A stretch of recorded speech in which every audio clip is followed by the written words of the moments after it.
You ask Tiger to calculate. This deals with long addition. The final result is 0.03125.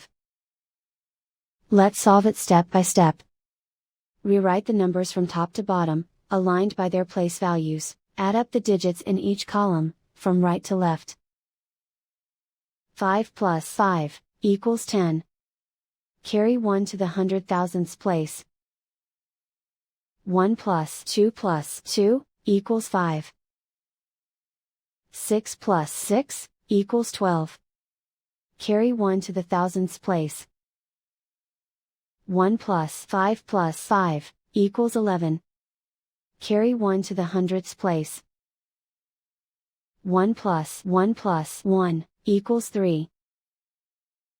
0 plus 0 equals 0. 0 plus 0 equals 0. And so the final result is 0.03125.